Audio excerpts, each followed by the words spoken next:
Ano na? Nasaan na yung mga kausap mo? Paano ako magtitiwala sa kanila? Kung sa'yo palang diskumpiyado na ako. Tumahimik ka. Mapapakinabangan pa rin kita kahit putulin ko dila mo.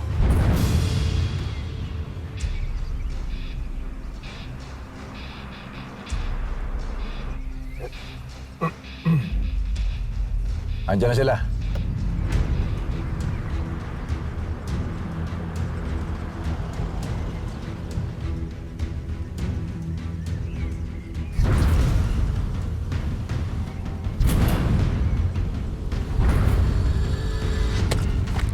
Relax, Becca. Easy.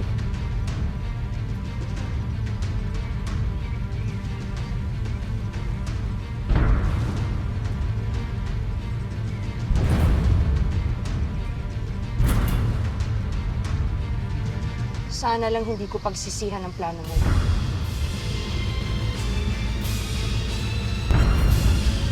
Anong ginagawa nila rito?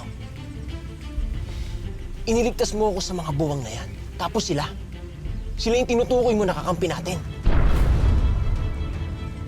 Teka muna. Tonyo, tama ang desisyon mo. Mas gusto mo kong kakampi kaysa kalaban.